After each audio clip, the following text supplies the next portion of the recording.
News 24 తెలుగుకి స్వాగతం. వార్తల్లోని ముఖ్యాంశాలు ఇప్పుడు చూద్దాం. పోలవరం మండలం పరిధిలోని పోలవరం టీ కొత్తపల్లి గ్రామాల్లో మండల కన్వీనర్ పిన్నమరాజు వెంకటపతిరాజు ఆధ్వర్యంలో బాబు షూరిటీ మోసం గ్యారంటీ కార్యక్రమాన్ని మంగళవారం నిర్వహించారు. పోలవరం గ్రామంలో విత్తనాల శ్రీనివాస్ నేతృత్వం వహించగా టీ కొత్తపల్లి గ్రామంలో పండు విజయ నేతృత్వంలో వహించారు. ఈ కార్యక్రమానికి ముఖ్య అతిథులుగా నియోజకవర్గ పరిశీలకులు మాతా మురళి, ఎంపీపీ మార్తా వీర్యం జ్యోతి హాజరై కూటమి ప్రభుత్వ వైఫల్యాలను గ్రామస్తులకు, పార్టీ నాయకులకు వివరించారు. టీ కొత్తపల్లి గ్రామంలో కూటమి ప్రభుత్వం చేస్తున్న దారుణాలను స్థానిక నాయకులు మచ్చ నాగబాబు సమావేశం దృష్టికి తీసుకువచ్చారు. ఈ కార్యక్రమంలో వైఎస్ఆర్ కాంగ్రెస్ పార్టీ నాయకులు, అభిమానులు, కార్యకర్తలు పాల్గొన్నారు.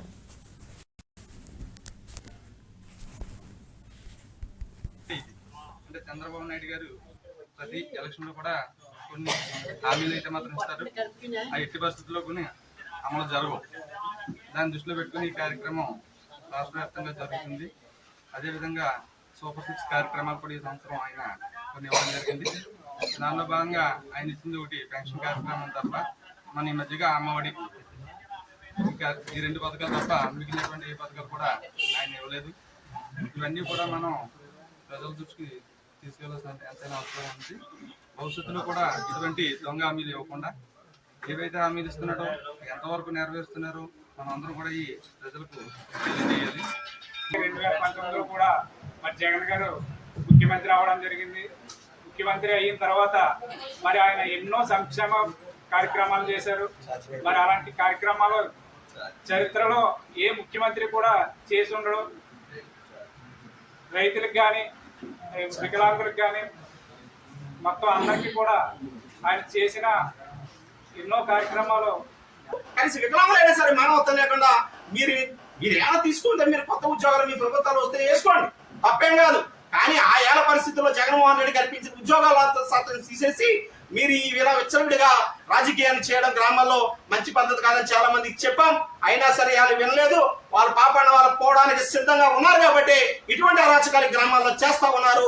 దీనికి ఖచ్చితంగా దేవుడు అనేవాడు ఉన్నాడు. దీనికి ఖచ్చితంగా పనిష్మెంట్ వారికి 2029లో ఖచ్చితంగా చూస్తారని తెలియజేస్తా ఉన్నాం.